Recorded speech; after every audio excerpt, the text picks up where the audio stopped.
Nah, minggu kemarin kita berbicara dari ayatnya yang keempat. Sekalipun aku berjalan dalam lembah kekelaman, aku tidak takut bahaya, sebab engkau besertaku, gadamu dan tongkatmu itulah yang menghibur aku. Ini adalah janji yang menyatakan Tuhan sebagai gembala dan kita adalah domba, dan Dia akan memberikan penyertaan dalam hidup kita.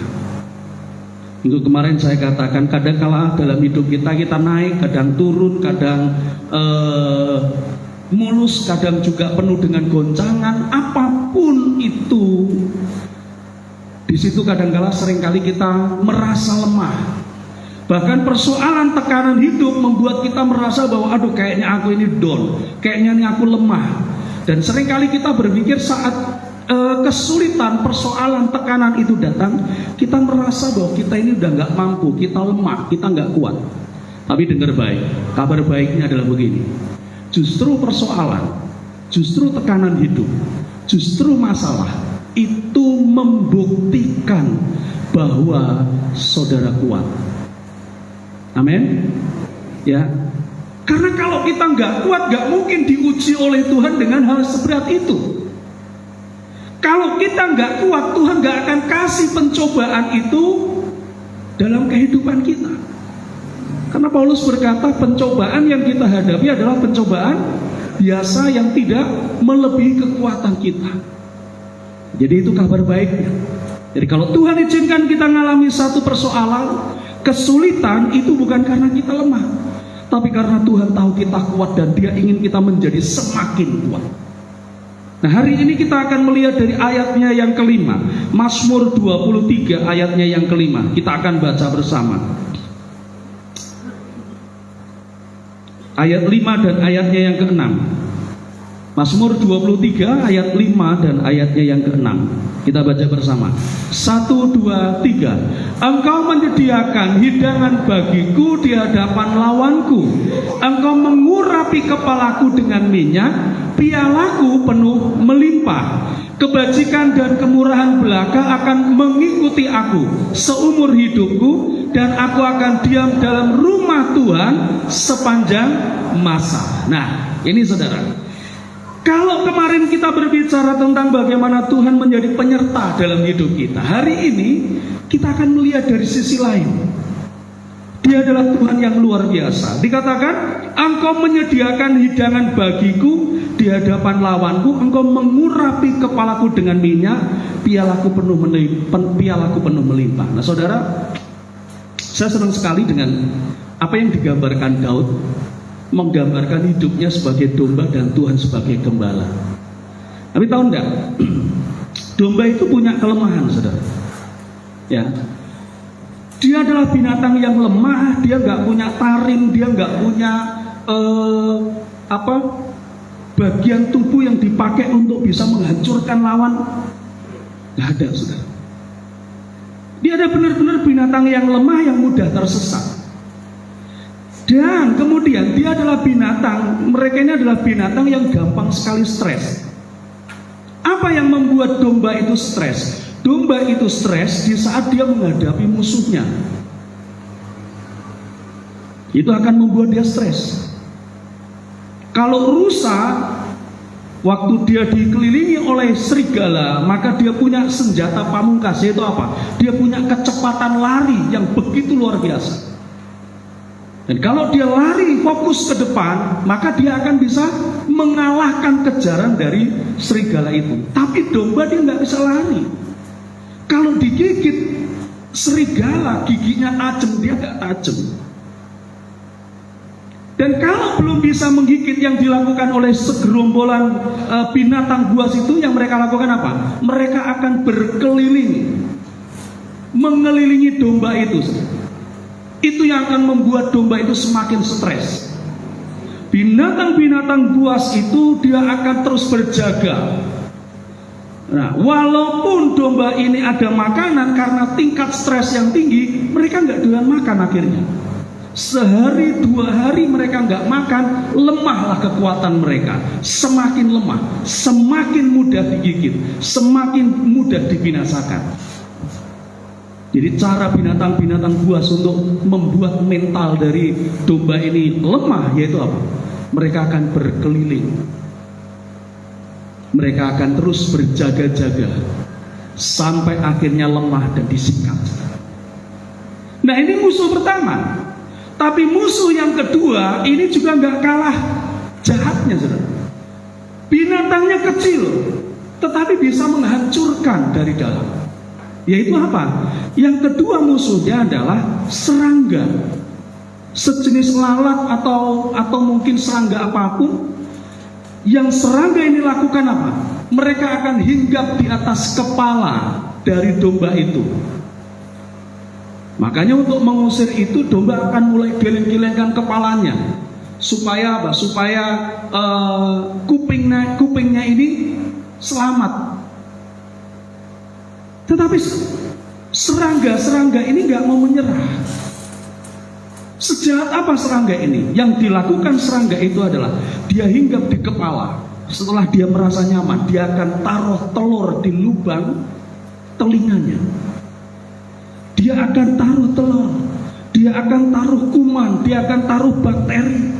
Sehingga apa? Sehingga telur itu lama-kelamaan akan menetas dan jadilah ulat. Nah, ini yang membahayakan. Ulat itu akan masuk ke dalam telinganya, masuk ke dalam organ dalam kepalanya. Itu yang akan membuat akhirnya domba ini merasa kesakitan. Mereka nggak menggigit tetapi tidak nyaman. Itu yang mereka rasakan. Semakin banyak ulat yang masuk akan membuat semakin stres domba ini. Kenapa? Karena dia rasa ada banyak hal yang berkecamuk di dalam kepalanya. Akhirnya apa, saudara? Udah digoyang-goyang, ulat itu nggak keluar. Udah diantukan batu, ulat itu nggak keluar. Nah, lama-kelamaan yang dilakukan domba itu apa? Dia akan bentur-benturkan kepalanya di batu karang, di bebatuan. Itu yang dilakukan. Bahkan saking sakit yang dia rasakan dari dalam, sampai akhirnya akan membuat domba itu bisa mati.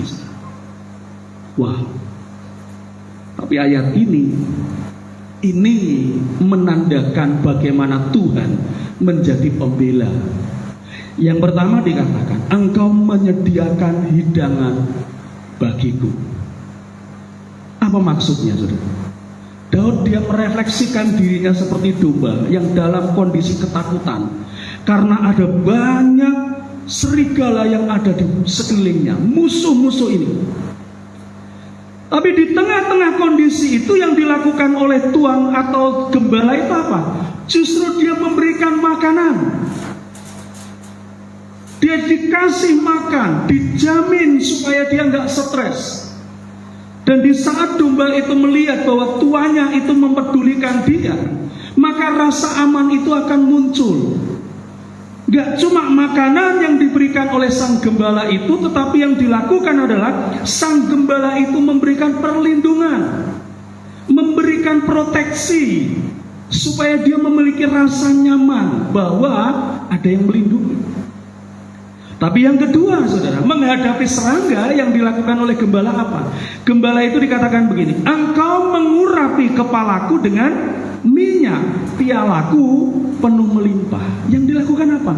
Diurapi dengan kepalanya dengan minyak. Diurapi.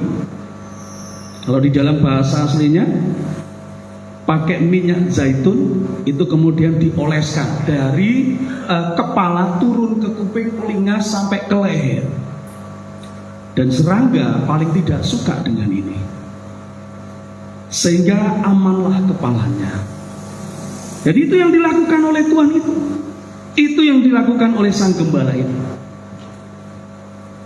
Di dalam Injil Lukas pasal 19 kita akan belajar ada satu orang yang mengalami persoalan seperti yang digambarkan oleh Daud ini. Dia bukan hanya diserang dari sisi luar, tetapi dia juga diserang dari sisi dalam. Tapi ada Tuhan Yesus yang menolong dia. Coba kita lihat Lukas 19 ayat 1 sampai ayatnya yang ke-10. Ini ayat yang hanya ditulis di Injil Lukas saja. Injil Lukas pasal 19 ayat 1 sampai ayat yang ke-10. Saya akan bacakan cepat. Tuhan Yesus masuk ke kota Yeriko dan berjalan terus melintasi kota itu. Di situ ada seorang bernama Sakeus, kepala pemungut cukai, dan ia seorang yang kaya.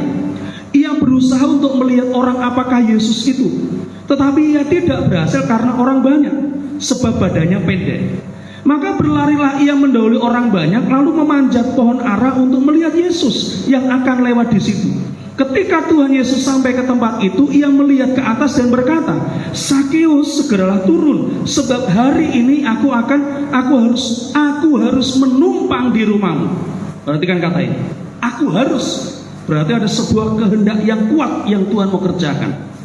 Lalu Sakeus segera turun dan menerima Tuhan Yesus dengan sukacita. Tetapi semua orang yang melihat hal itu bersungut-sungut, katanya, "Ia menumpang di rumah orang berdosa." Tetapi Sakeus berdiri dan berkata kepada Tuhan, "Tuhan, setengah dari milikku akan kuberikan kepada orang miskin. Dan sekiranya ada sesuatu yang kuperas dari seorang, yang akan kukembalikan 4 kali lipat." Kata Tuhan Yesus kepadanya, "Hari ini telah terjadi keselamatan kepada rumah ini, karena orang ini pun anak Abraham. Sebab anak manusia datang untuk mencari dan menyelamatkan yang hilang." Ini adalah 2 serangan yang terjadi dalam kehidupan Sakeus.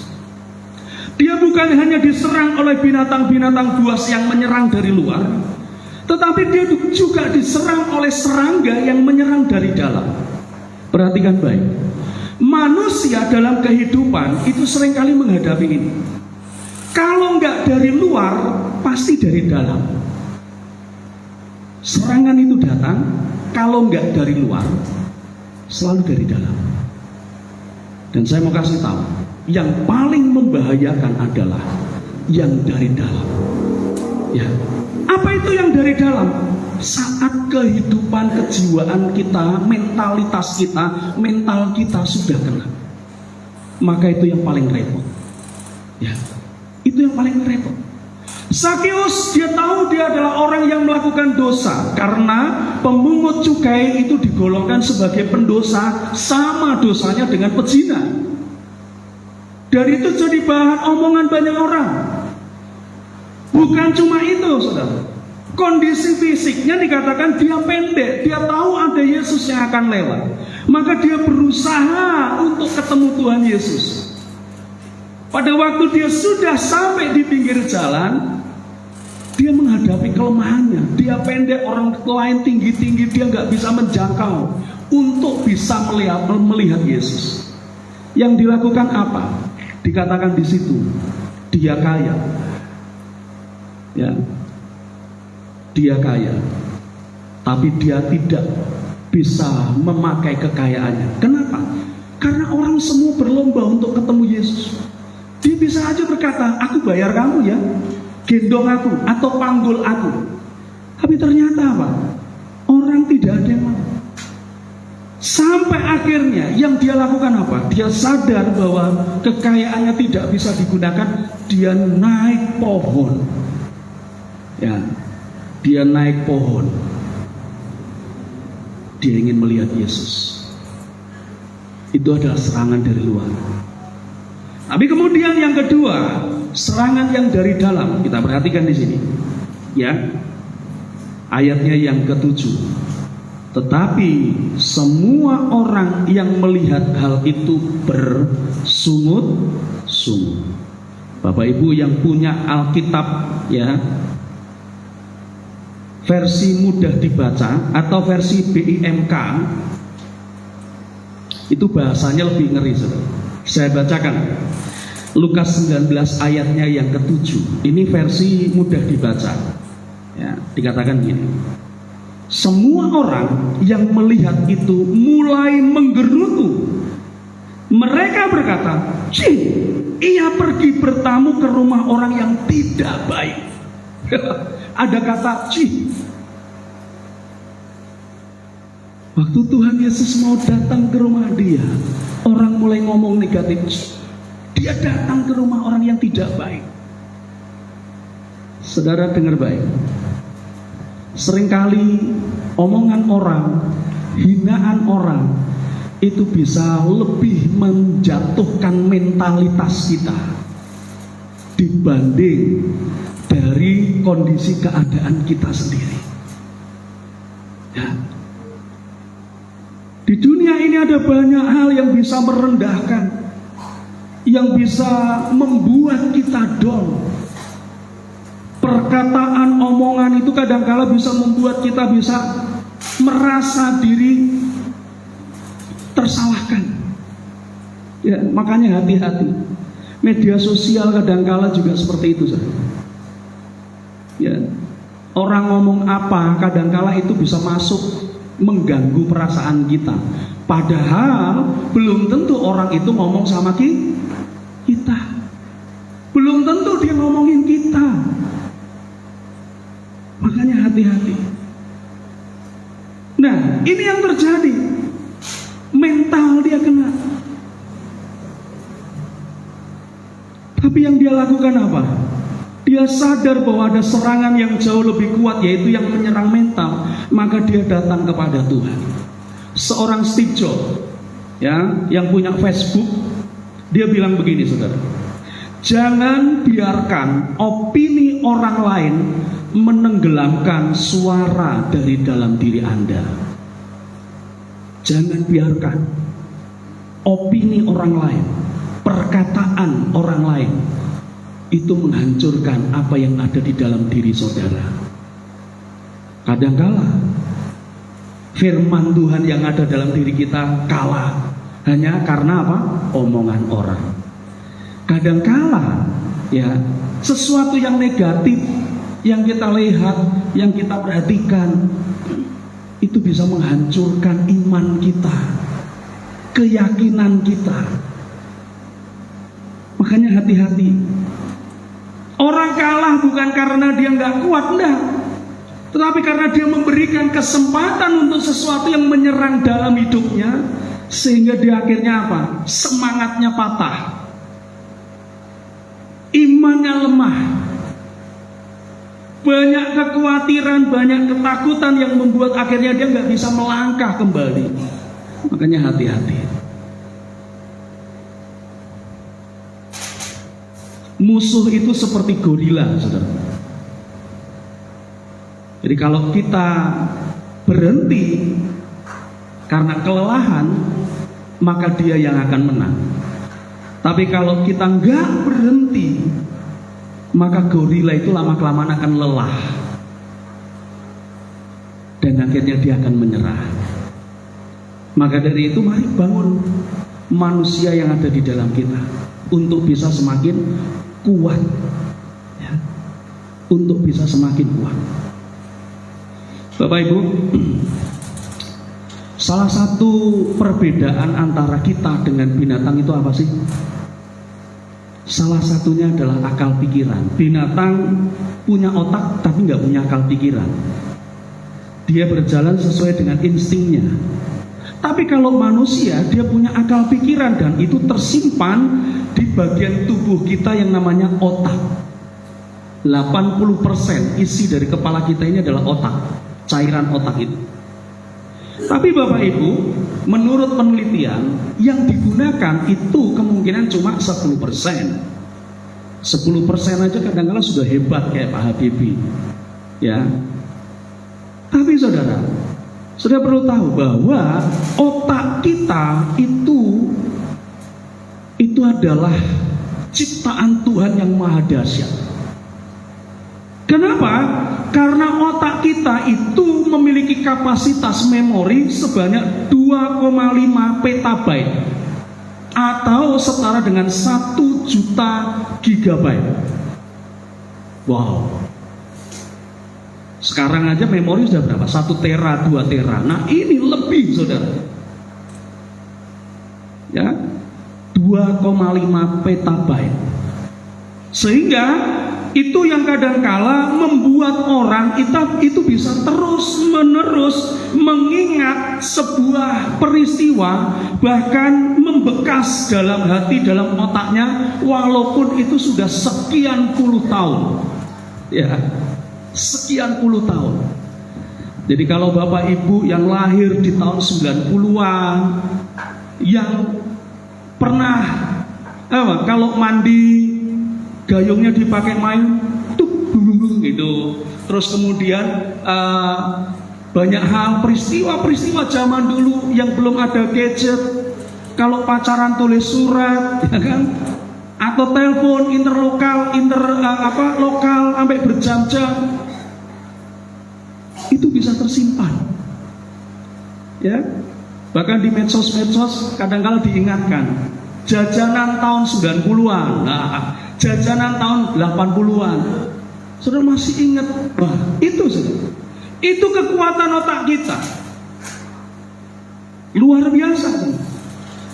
Tetapi yang menjadi persoalan, apakah otak yang begitu luar biasa itu bisa mengalami penurunan fungsinya? Ternyata sangat-sangat bisa. Dan yang membuat kekuatan otak kita menurun itu apa? Itu adalah stres, saudara. Persoalan, masalah, kelelahan fisik, pergumulan itu bisa membuat akhirnya apa? Daya kekuatan otak kita turun. Minggu kemarin saya berangkat ke Palembang, Bapak Ibu. Dari sini saya bawa mobil sampai ke Tangerang, ketemu dengan sekretaris saya. Setelah itu kami berangkat. Saya bawa lagi dari Bakauni sampai ke Palembang, saudara, dalam kota Palembang. Berangkat dari Tangerang itu jam 8, jam 9 berangkat. Kemudian turun dari kapal itu kurang lebih jam 2 ya, jam 2-an. Terus ngedur, saudara.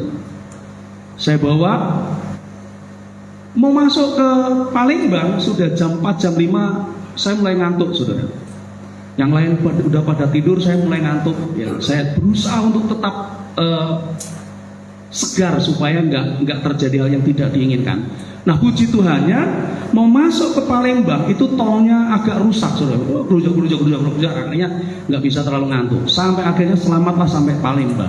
Kemudian dari Palembang untuk pergi ke Lubuk Linggau itu waktu normalnya 6-7 jam.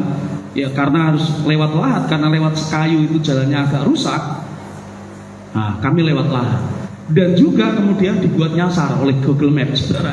Masuk ke hutan 1 jam, masuk putar-putar di hutan, saudara. Ya. Sampai akhirnya nyampe di hotel di sana jam 10, setengah 11. Nah, kemudian kami harus menyelesaikan semua persoalan yang ada di sana, gereja yang ada di sana, bahkan pulang sampai jam 1, pulang sampai jam 2 pagi kami baru masuk hotel. Nah, kemudian rencananya akan pulang tanggal 24 siang. Tapi ternyata masih harus ada persoalan yang dibenahi lagi sampai akhirnya pulang tanggal 25. Nah, pada waktu pulang kondisi fisik sudah mulai nggak sehat, sudah mulai kelelahan karena tidur kurang, kemudian perjalanan jauh. Nah, saya sudah menyadari bahwa wah, ini fisik ini nggak baik ini. Tapi puji Tuhan jemaat di sana, Pak, udah tidur lagi tanggal 25 pagi aja berangkat. Nah, akhirnya tanggal 24 pagi kami berangkat. Nah, apa yang terjadi, saudara? Dari Lubuk Linggau sampai Palembang saya yang nyetir. Setelah sampai di Palembang, kami ketemu dengan sebuah gereja hamba Tuhan di situ minta dikunjungi. Kami sampai di sana. Perkiraan kami jam 11, jam 12 sampai di Bakauni. Tapi ternyata masih ada banyak hal yang perlu diperbincangkan. Dan saya lihat jadwal kapal feri yang ekspres itu terakhir jam 1.24 atau 1.25. 1.45. Nah, kemudian Pak Roy bilang sama saya, Pak, kalau saya yang bawa kayaknya nggak kekejar, udah Bapak aja yang bawa. Nah, yang terjadi akhirnya apa, saudara? Saya kayak dikejar hantu, saudara. Bawa mobil di tol 120, 140, 120, 140, saya geber mobil karena saya lihat dari Google Map pokoknya nyampe sana harus jam 1, nyampe sana harus jam 1. Itu dalam pikiran saya, saudara. Yang lain tidur, pokoknya saya gas. Nah, karena capek, fungsi otak mulai menurun. Daerah masuk di daerah Lampung, metro, di tolnya itu, saya sempat ngeliat sebentar, sepersekian detik, set gitu sudah. Wow, saya bilang, Tuhan tolong. Itu fungsi otak mulai turun, sudah nggak bisa konsentrasi. Tahu-tahu hujan, sudah. Wah, itu membuat saya mulai lagi. Sudah. Sampai akhirnya di Bakauni masuk pas Bakauni jam 1 masuk pintu tol Bakauni. Wah, saya katakan Tuhan thank you banget. Di tengah-tengah kelelahan Tuhan masih tetap jaga. Saudara, otak kita bisa stres bukan hanya karena hal yang ada di luar kita, tapi seringkali karena ada yang di dalam ini. Ya. Itu yang membuat akhirnya kita mulai menyerah kalah. Tapi pagi ini Tuhan katakan begini. Ayat ini berkata, Engkau menyediakan bagiku di hadapan lawanku. Engkau mengurapi kepalaku dengan minyak, pialaku penuh melimpah. Pesan pentingnya apa? Yang pertama, saya minta Angga sini. Ini pesan penting.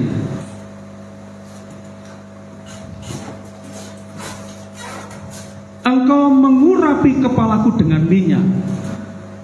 Itu berbicara tentang apa yang dikerjakan Tuhan dalam hidup kita. Engkau akan memiliki rasa tenang kalau engkau tinggal dekat dengan Tuhan. Semakin engkau mendekat dengan Tuhan, engkau akan memiliki ketenangan. Tapi kalau engkau pengen hidupmu diurapi dengan urapan Tuhan, maka engkau gak boleh jauh dari Tuhan. Supaya dekat untuk bisa mengurapi, ya enggak, maka engkau harus bisa dijangkau oleh tangan Tuhan. Kalau hidupmu jauh dari Tuhan, maka urapan itu enggak akan turun.